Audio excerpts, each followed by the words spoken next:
Hello, this is our 13 chapter revision.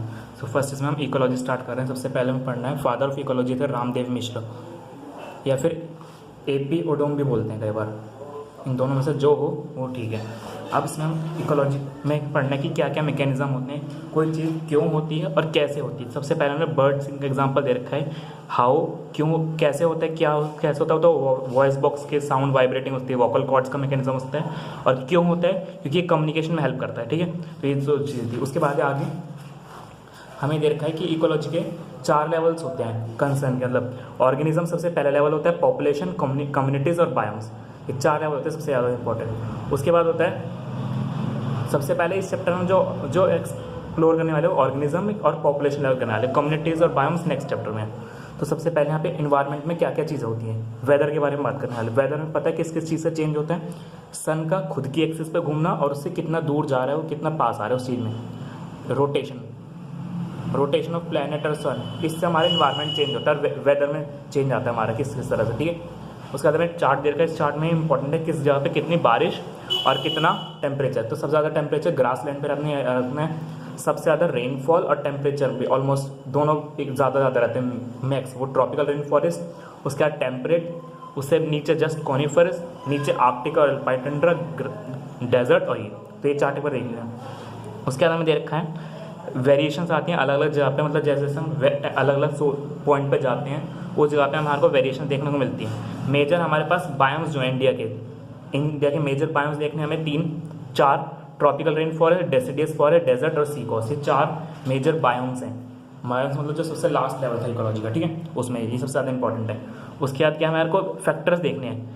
Factors किस किस चीज़ से हमारा इन्वायरमेंट जो है, इन्वायरमेंट कैसे इफेक्ट होता है। ठीक है, टेम्परेचर सबसे ज़्यादा इंपॉर्टेंट कौन सा फैक्टर है, टेम्परेचर से सबसे ज़्यादा इफेक्ट होता है। टेम्परेचर अलग अलग जगह पे अलग अलग रेंज में मिलता है। डेजर्ट्स वगैरह के पास है, ग्रास लैंड पे 50 ज़्यादा मिलता है। और डीप सी हाइड्रोथर्मल वेंट्स, इनमें 100 से भी ज़्यादा चला जाता है टेम्परेचर। ठीक है, उसके बाद यहाँ पे कुछ एग्जाम्पल दे रखे हैं टेम्परेचर रिलेटेड की।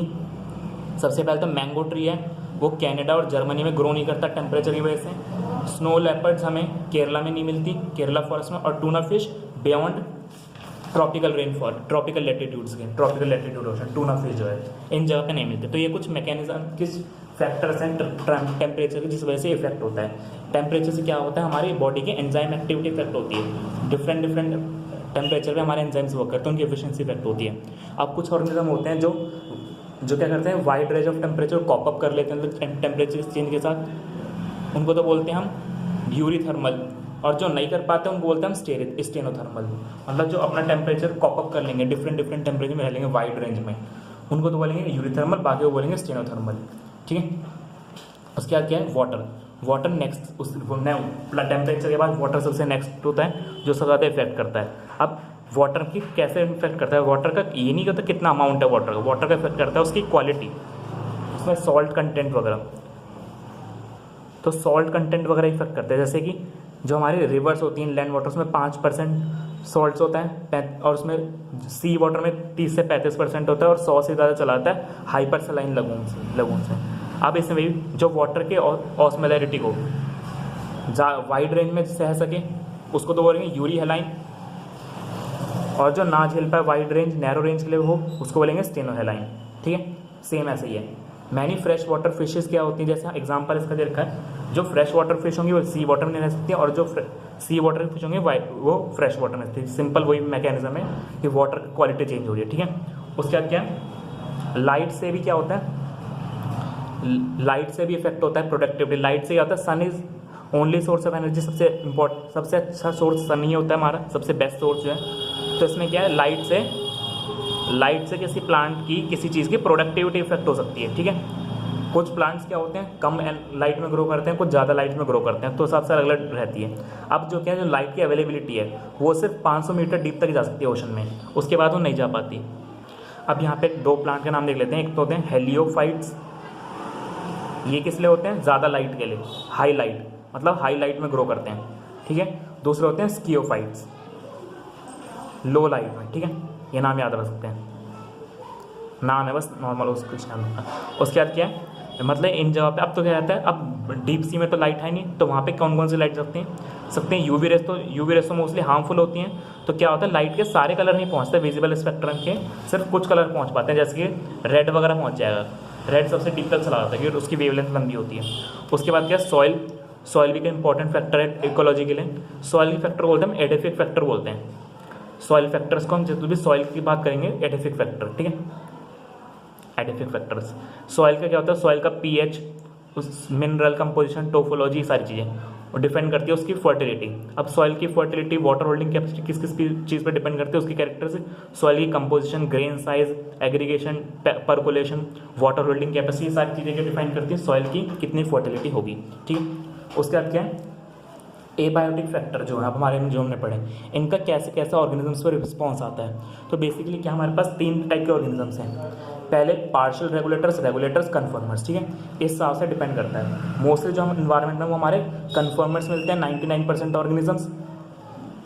सिर्फ कुछ ही होते हैं जो हमारे पास रेगुलेटर्स हैं, मतलब जो अपना कांस्टेंट बॉडी टेम्परेचर रेगुलेट कर पाते हैं, और बाकी कुछ एक लिमिट तक कर पाते हैं, उसके बाद नहीं कर पाते, ठीक है। तो इस चीज़ में ये कि कुछ हम कर पाते हैं, कुछ नहीं कर पाते, इसके लिए कॉज सकते हैं। तो सबसे पहले रेगुलेटर के बारे में पढ़ते हैं। रेगुलेटर क्या है, वो अपनी क्या करते हैं, बॉडी की एनर्जी खर्च करके अपनी बॉडी का होमियोस्टेसिस मेंटेन करते हैं, मतलब कांस्टेंट बॉडी कंडीशन, ठीक है, कांस्टेंट बॉडी कंडीशन। रेगुलेशन कैसे करते हैं, एनर्जी खर्च करते हैं। कौन कौन से रेगुलेटर्स होते हैं, all birds, mammals, fee lower vertebrates and invertebrates, यही हैं जो रेगुलेटर्स है। बाकी इसके बाद अलावा क्या है, सारे कन्फर्मर्स है, थर्मो रेगुलेटर्स, ऑस्मो रेगुलेटर, मतलब रेगुलेट करने वाले, ठीक है। इवोल्यूशनरी चेंजेस, मतलब सिर्फ मैमल्स ही हैं जो मोस्टली सक्सेस हुए थे इस चीज़ में, बाकी हर कोई नहीं हो पाता। इससे काफ़ी बेनिफिट आ जाता है हमारे पास, अगर कॉन्स्टेंट बॉडी हो। हमारी बॉडी का 37 डिग्री सेल्सियस पे हमारी बॉडी सबसे अच्छी काम करती है, इससे कम या इससे ज़्यादा पे बॉडी वर्क नहीं कर पाती। इसके लिए क्या रहता है, कूलिंग के लिए अब हम कैसे मेंटेन करते हैं, डेजर्ट में जाएंगे तो हम क्या करेंगे, डेजर्ट वगैरह में बॉडी टेम्परेचर बढ़ जाएगा तो उस हिसाब से हम ज़्यादा पसीना बहाएंगे, और अगर ठंड ज़्यादा होगी, लोअर बॉडी टेम्परेचर 37 से, तो शिवरिंग यानी कांपना हो जाएगा, कांपेगा इंसान, कांप के एक्सरसाइज होगी, जिससे हमारी बॉडी का टेम्परेचर बढ़ जाएगा और मेंटेन रहेगा, ठीक है। बाकी ऑर्गेनिज्म, प्लांट्स वगैरह पे मैकेनिज्म नहीं होता, तो प्लांट अपनी बॉडी का टेम्परेचर मेंटेन नहीं कर पाते। उसके बाद कन्फर्मर्स, पहली लाइन इंपॉर्टेंट, 99% एनिमल्स क्या हैं, कन्फर्मर्स हैं, और सारे plants, nearly all plants can not maintain internal body temperature, ठीक है। ये सारी चीज़ें हैं। उसके बाद क्या है, आगे में देखना है, ये सारी चीज़ें नॉर्मली हैं। इसके बाद थर्मो रेगुलेटर्स, हमें पता ही, थर्मो रेगुलेटर्स, ऑस्मो रेगुलेटर्स हमने पढ़ा ही पीछे, मतलब जो अपना कांस्टेंट बॉडी टेम्परेचर वगैरह मेंटेन कर पाए, जो ना कर पाए।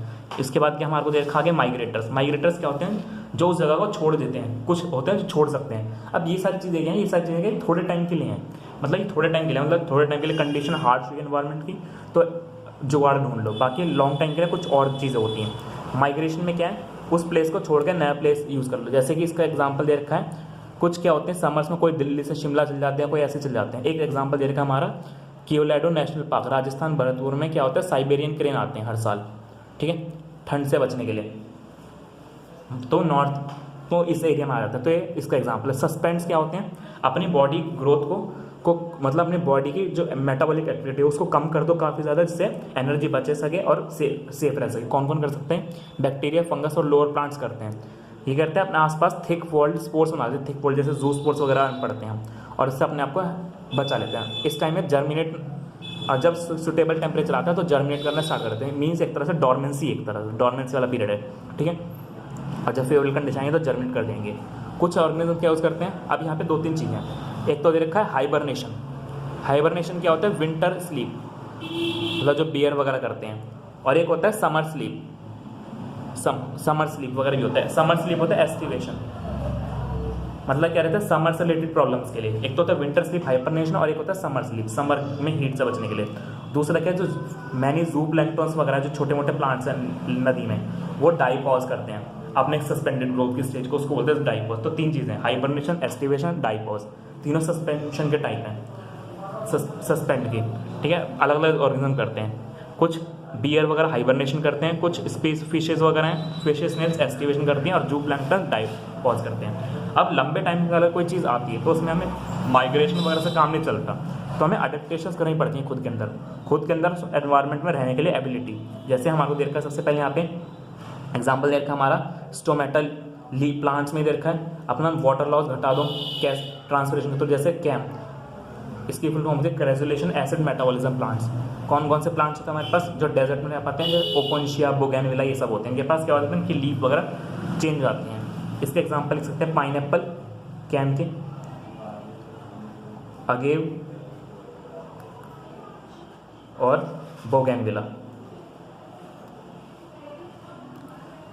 ये एक तरह से मॉर्फोलॉजी वगैरह में चलेगा। और ओपोन्शिया वगैरह भी करते हैं, इनके स्पाइंस डेवलप हो जाते हैं, पत्ती की जैसे बच जाते हैं। फ्लैटेंड स्टेम, यहाँ पे फ्लैटेंड स्टेम पे फाइलोक्लोड की बात कर रहे हैं, फाइलोक्लोड, ठीक है, मॉर्फोलॉजी की बात है, क्लोड, ठीक है। मॉर्फोलॉजी का फीचर होता है फ्लैटेंड स्टेम और सर्कुलर स्टेम, फाइलोक्लोड, ओपोन्शिया वगैरह में, अपोन्शिया और यूफॉर्बिया, ठीक है। नेक्स्ट है हमारा अब एलियन रूल क्या दे रखा है। एलियन रूल क्या है, मतलब क्या है, हीट लॉस को बचाने के लिए ठंड में अपने पास क्या करो, अपने बॉडी के जो डिजिट्स है ना उनको छोटा कर लो, छोटी फिंगर्स, छोटे कान, इससे हो जाए हीट लॉस कम हो जाएगा। पोलर रीजन क्या करते हैं, कुछ फिशेस, कुछ एक्वेटिक एनिमल्स के पास थिक फैट की लेयर होती है अपने स्किन के नीचे, जिसको हम ब्लबर बोलते हैं, जो कि क्या काम करती है, इंसुलेटर काम करती है ठंड से बचाने के लिए। ठीक है, थे मैकेनिज्म थे ठंड से और उसको बचाने के लिए। आगे करते हैं हम कुछ एडेप्टेशन ब्लड में भी होते हैं। अगर हम अलग अलग हाइट के अकॉर्डिंग, जैसे हम कोई हाई हाइट पर रहने जा रहे हैं तो वहाँ पे एटमॉस्फेरिक प्रेशर कम होता है, तो क्या होगा, उसके अंदर चेंज आएगा। इसमें रोहतंग पास में क्या होगा, आरबीसी काउंट बढ़ जाएगा, count increase and low haemoglobin affinity, ये दो चेंजेस आते हैं बिन एफिनिटी, ठीक है, एफिनिटी टुवर्ड्स ऑक्सीजन, इससे चेंज आते हैं। शुरुआत में एल्टीट्यूड सिकनेस होती है, लेकिन थोड़े टाइम में हम डेवलप हो जाते हैं, 6-7 महीने में। 6-7 महीने में हमारे अंदर चेंज आ जाते हैं और एल्टीट्यूड सिकनेस की प्रॉब्लम खत्म हो जाती है। शुरुआत में तो दिक्कत होगी थोड़ी सी।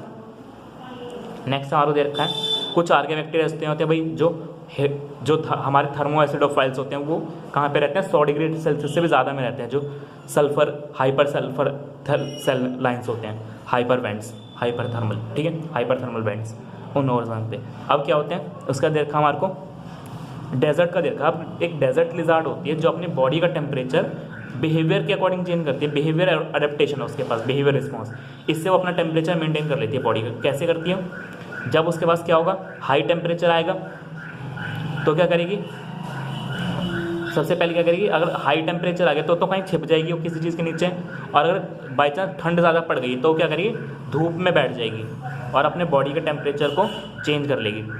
मतलब टेम्परेचर बॉडी का नीचे गिरे तो क्या करेगी, सिंपल सी बात है, अगर बॉडी टेम्परेचर ज़्यादा हो गया तो छाया में चल जाएगी, और अगर कम हो गया तो धूप में बैठ जाएगी, बस ये चीज़ें, ठीक है, ये चीज़ें डेजर्ट लिजार्ड बिहेवियर चेंज में आ सकता है कि कैसे डेजर्ट लिजार्ड अपना बिहेवियर चेंज करके अडेप्टेशन करती है, चेंज अडेप्टेशन, ठीक है,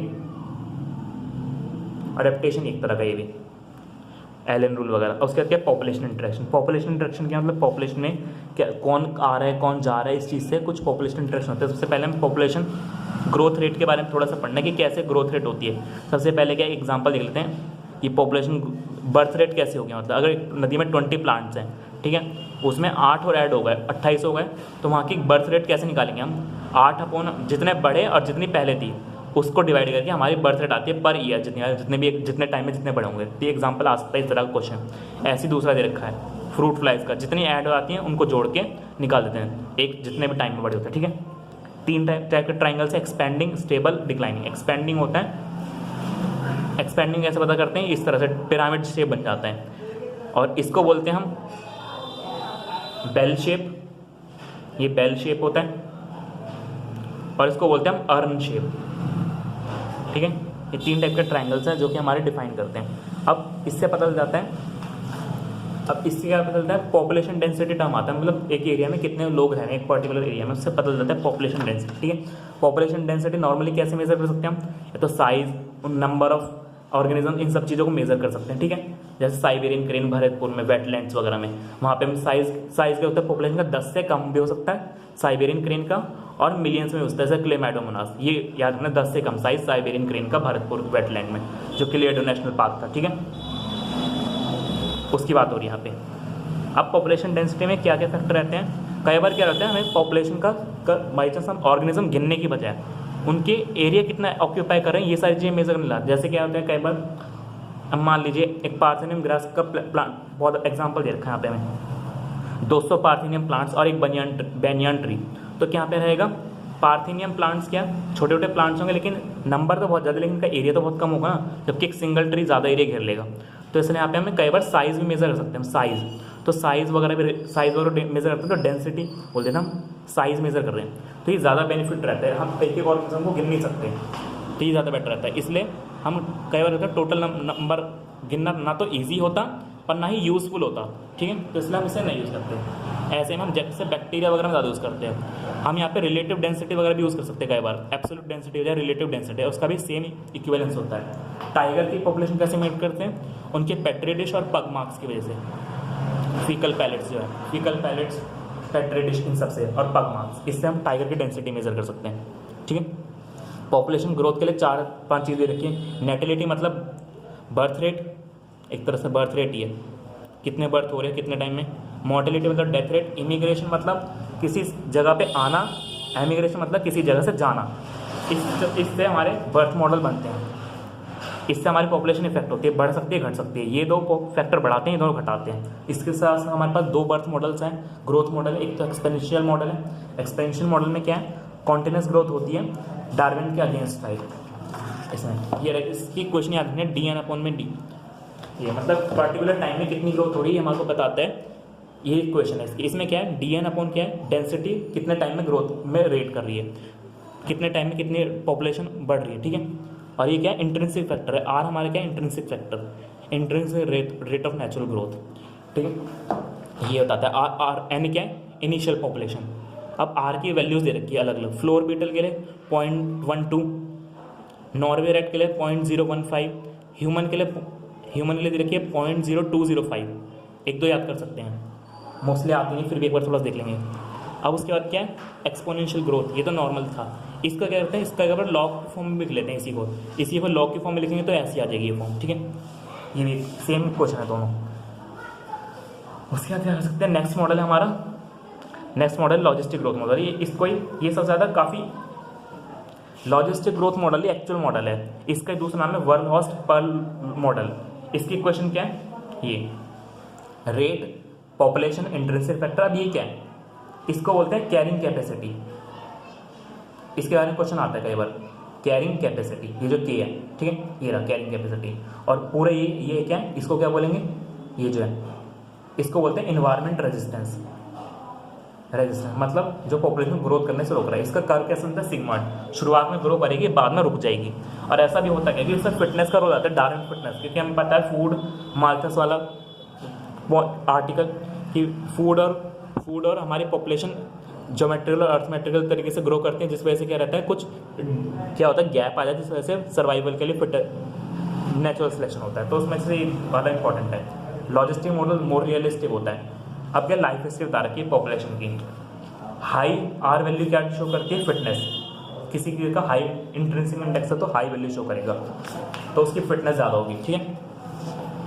अब यहाँ पे दे रखा है कुछ फैक्टर्स कि कौन से ऑर्गेनिज्म कैसे कैसे ब्रीड करते हैं। कुछ होते हैं जो साल में एक ही बार ब्रीड करते हैं, इसके एग्जाम्पल है पैसिफिक साल्मन फिश और बम्बू हमने पहले पढ़ा हुआ है चैप्टर 1 में कि एक बार 50 साल में एक बार फ्लावर आते हैं और फिर ख़त्म हो जाते हैं। और कुछ होते हैं जो मैनी टाइम्स करते हैं, बर्ड्स मैमल्स से हमें पता ही है। कुछ होते हैं क्या होते हैं जो छोटे टाइम में छोटे मतलब लार्ज नंबर ऑफ ऑफस्प्रिंग बनाते हैं छोटे टाइम में, छोटे बड़े नंबर में ऑफस्प्रिंग बनाएंगे तो क्या होगा, ऑस्टर पेल्विक फिश वगैरह। और क्या होते हैं कुछ कम टाइम, मतलब क्या होगा, बड़े ऑर्गेनिजम्स बनाएंगे लेकिन कम नंबर में, उसको बोलेंगे बर्ड मैमल। अब देखिए यहाँ पे 2 टाइप की स्पीसीज आती हैं, R टाइप स्पीसीज और K type species. R type में क्या होते हैं, R टाइप में होता है स्मॉल साइज लार्ज नंबर, ठीक है। और इसमें क्या रहता है, लार्ज साइज स्मॉल नंबर, ठीक है। तो ये याद रखना, ऑस्टर और पेल्विक फिश इसके R टाइप के, बाकी मैमल्स वगैरह हैं। पैसिफिक साल्मन फिश और बैम्बू एक बार ब्रीड करते हैं life, large size small number, ठीक है। ऑस्टर और पेल्विक फिश ज़्यादा इंपॉर्टेंट है। उसके बाद क्या है, नेक्स्ट है हमारा पॉपुलेशन इंट्रैक्शन। पॉपुलेशन इंट्रैक्शन क्या है हमारा, ये हमारा कैसे कैसे 2 स्पीसीज आपस में इंटरेक्ट कर रही हैं उसके बारे में बताता है कि कैसे कैसे इफेक्ट हो सकता है। तो इसमें हमारे 6 टाइप के इफेक्ट हैं, म्यूचुअलिज्म, कमेंसलिज्म, पैरासिटिज्म और ये प्रीडेशन, पैरासिटिज्म, कमेंसलिज्म, अमेंसलिज्म, ठीक है। इन सब के बारे में पढ़ना है। अमेंसलिज्म के बारे में आज में इसका क्वेश्चन आता है। अमेंसलिज्म में क्या होता है, इसका यूज़ हुआ था वो पेनिसिलिन वाले में, पेनिसिलिन डिस्कवर में, वहाँ पे एमएनसिल आता है। जितने भी हमारे ड्रग डिस्कवरी होती है ना, ड्रग डिस्कवरी मतलब एंटीबायोटिक वगैरह, वहाँ पे ये वाला रिलेशन काम आता है, इंटरेक्शन, एंटीबायोटिक डिस्कवरी, ठीक है, डिस्कवरी। इसमें होता है एक को फर्क नहीं पड़ता, दूसरे को नेगेटिव इफेक्ट जाता है दूसरे पे। ये होता है देर का मतलब कैसे पॉपुलेशन इंटरेक्ट करती है और एक दूसरे पे क्या इफेक्ट डालते हैं। प्लस मतलब बेनिफिट, माइनस मतलब हार, और जीरो मतलब नो इफेक्ट। प्रेडेशन देर का, प्रेडेटर क्या होते हैं, जो एक क्या करते हैं, इसके रोल्स होते हैं प्रेडेटर के। प्रेडेटर क्या होता है, एक तो ट्रांसफर ऑफ एनर्जी में इसका रोल होता है, एक लेवल से दूसरे एनर्जी पे लेना। दूसरा इसका क्या रोल होता है, दूसरे क्या करते हैं, एक मतलब एनर्जी तो ट्रांसफर,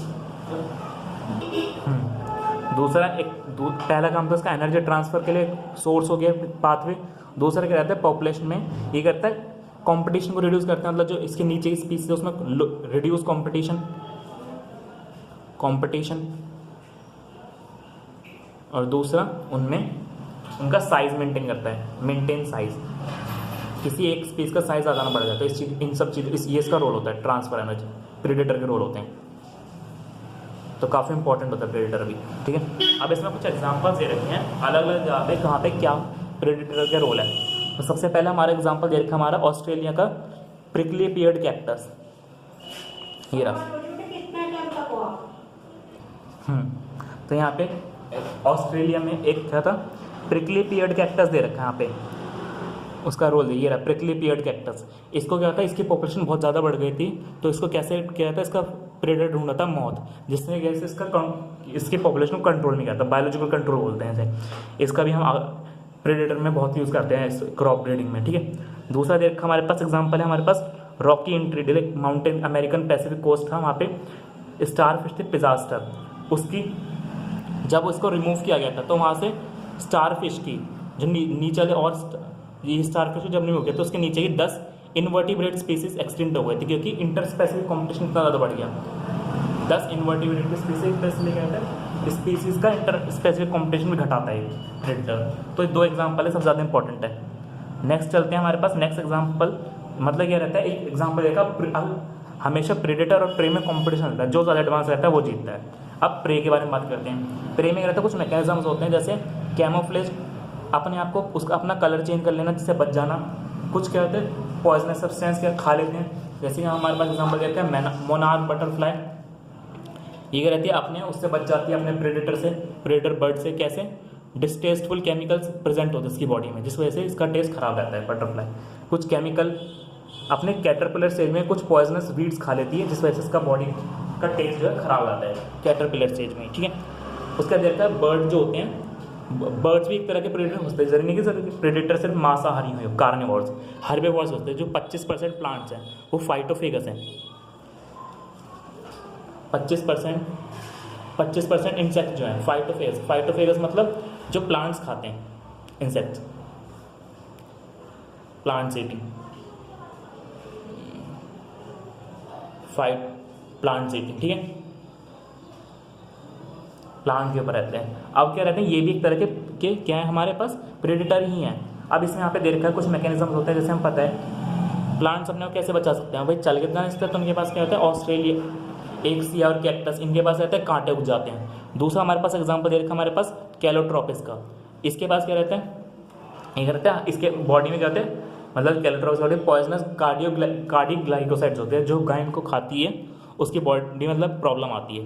दूसरा कुछ और केमिकल्स जो होते हैं जो कि कमर्शियल लेवल पे होते हैं, निकोटीन, कैफीन, क्विनाइन, स्टेरोकिनिन, ओपनिन, ये प्रोड्यूस किया जाता है प्लांट से, जो मैकेनिज्म में उनके ग्रेजिंग से बचाते हैं उन्हें, उसमें हेल्प करते हैं काफ़ी प्रोटेक्टिव मैकेनिज्म में। उसका देखकर कंपटीशन में सबसे पहले इंपॉर्टेंट लाइन जो इंपॉर्टेंट है, डार्विन ने बताया था कि जो ऑर्गेनिक इवोल्यूशन के लिए इंटर स्पेसिफिक कॉम्पिटिशन काफ़ी इंपॉर्टेंट है, मतलब 2 स्पीसीज के बीच का कॉम्पिटिशन, ठीक है। अब कॉम्पिटिशन में क्या है, ऐसा पहले माना जाता है कंपटीशन 2 क्लोज रिलेटेड ऑर्गेनिजम्स के बीच में, लेकिन ऐसा नहीं होता, 2 डिफरेंट अनरिलेटेड स्पीसीज भी हो सकते हैं। इसका एग्जांपल देखा अमेरिकन लेक में फ्लेमिंगो बर्ड थी और वहाँ की फिशेस थी, उनके बीच में फूड के लिए कॉम्पिटिशन होता था। जू प्लैंक्टन्स को खाते थे दोनों ही लेक में, फ्लेमिंगो बर्ड और फिशेस, लेकिन दोनों के बीच में दोनों अनरिलेटेड है, फिर भी उनके बीच में कॉम्पिटिशन रहता था। दूसरा क्या था, कॉम्पिटिशन रिलेटेड होता है, माना जाता था फूड की एफिशिएंसी पे रिलेटेड है। अब कई बार क्या होता है, फूड ज़्यादा भी हो सकता है जरूरी कि हमेशा फूड लिमिट हो, ज़्यादा फूड में भी कंपटीशन होता है, मतलब एक के होने से दूसरे की क्या है एफिशिएंसी कम हो जाए खाने की, उसको बोलते हैं इंटरफेरेंस कंपटीशन। इंटरफेरेंस कंपटीशन होता है, इंटरफेरेंस उसकी एक के होने से दूसरे को में इफेक्ट पड़े, इंटरफेरेंस कंपटीशन। इसका एग्जांपल दे रखा होता है एबिंगडन टॉर्टोइज और गोट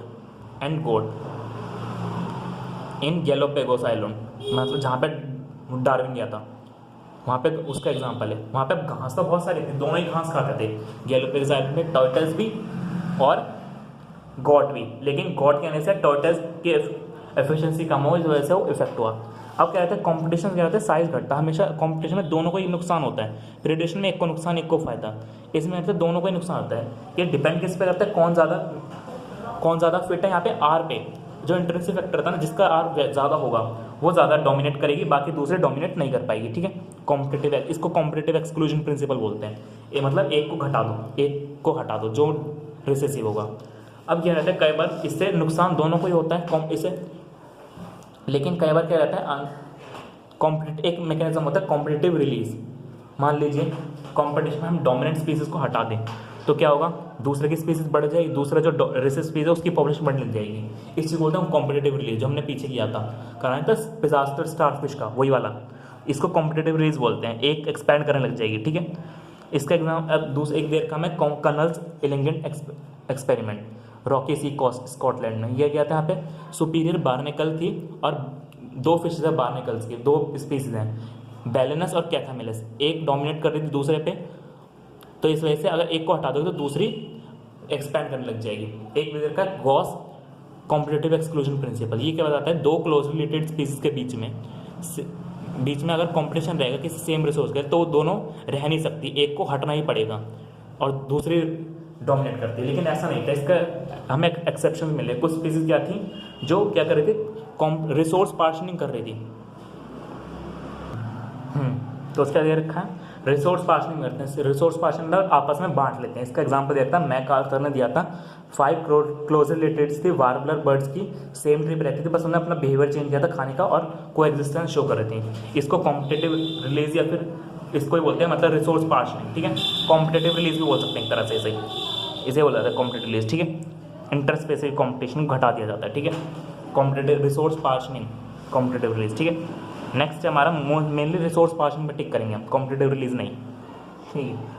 मतलब टिक हम हमेशा रिसोर्स पार्शनिंग में रिसोर्स पार्शनिंग करेंगे, जिससे हमारा कंपटीशन घट सकता है। कॉम्पिटिटिव रिलीज थोड़ा सा लो, इससे डिफरेंट होता है। कॉम्पिटिटिव रिलीज में क्या होता है, एक को हटा दो दूसरा बढ़ जाएगा, ठीक है। रिसोर्स पार्शनिंग होता है अपने आप जो रिसोर्स को शेयर कर लो, किसी तरह के चेंजेस कर अपने बॉडी अंदर, को एग्जिस्टेंस बोलते हैं इसे, को एग्जिस्टेंस या फिर रिसोर्स पार्शनिंग। नेक्स्ट हमारा पैरासिटिज्म। पैरासिटिज्म क्या होता है, मतलब किसी को से अपना बेनिफिट लेना, एक तरह से प्रेडेशन टाइप होता है, बस में थोड़ा सा चेंजेस रहते हैं। सिंगल होस्ट के ऊपर मल्टीपल हो सकते हैं पैरासाइट, ठीक है। अब पैरासाइट की कुछ फैसिलिटीज़ होती हैं, इनके पास अडेसिव सकर्स होते हैं, डाइजेस्टम नहीं होता, हाई रिप्रोडक्टिव एबिलिटी होती है, ये तो इनके होते हैं। लाइफ साइकिल पैरासाइट की काफ़ी कॉम्प्लेक्स होती है, कॉम्प्लेक्स लाइफ साइकिल्स के रहते हैं, उनको फैसिलिटी मिलती है पैरासिटिज्म में किसी भी होस्ट में सर्वाइवल के लिए, ठीक है।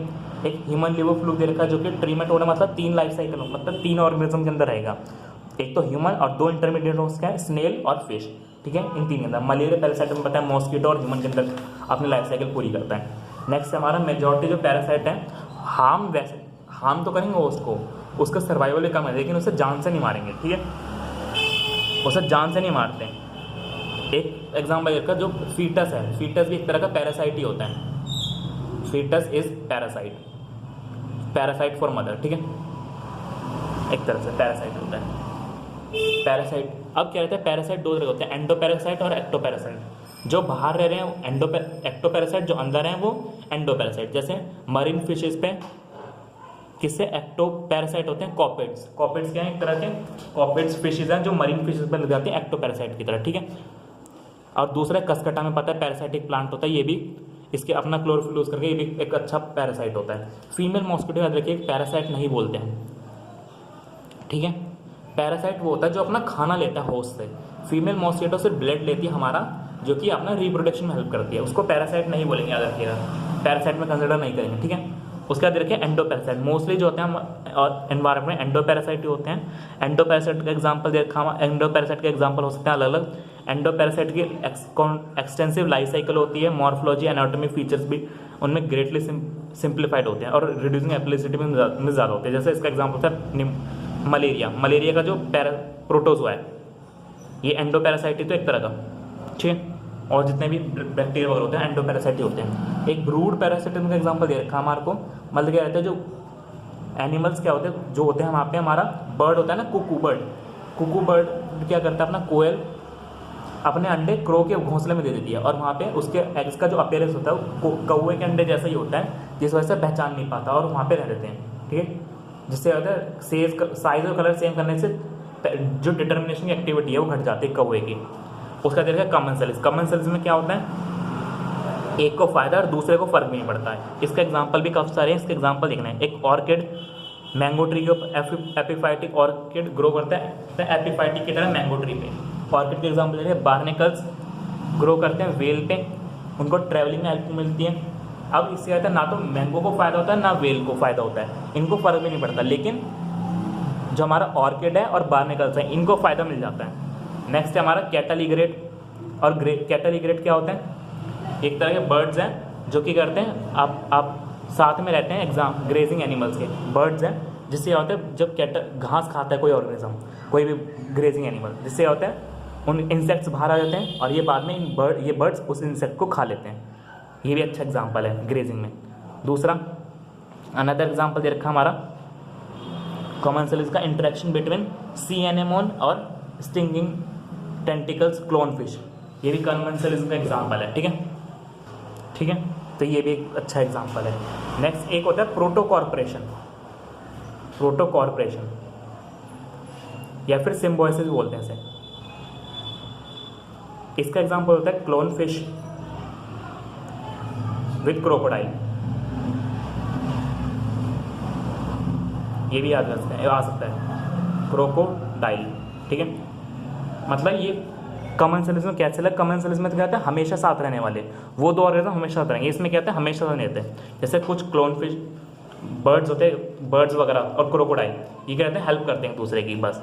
म्यूचुअलिज्म में क्या रहता है, म्यूचुअलिज्म में पता ही है, म्यूचुअलिज्म से रिलेट होता है थोड़ा सिम्बायोसिस कुछ हद तक। म्यूचुअलिज्म में क्या है हमेशा साथ रहेंगे ऑर्गेनिज्म एक दूसरे बैठने। लाइकन्स के बारे में सब जानते हैं, लाइकन्स, माइकोराइजा फंगस, और तो और यूकामॉथ भी आता है यहाँ पे, यूकामॉथ एग्जाम्पल भी रहता है। कुछ चीटर्स वगैरह भी होते हैं उनको हम हटा देते हैं। खैर यूकामॉथ के बारे में पता ही है, पार्टनरशिप होती है यहाँ पे अच्छी एग लेइंग में, ओविपोजिशन वगैरह।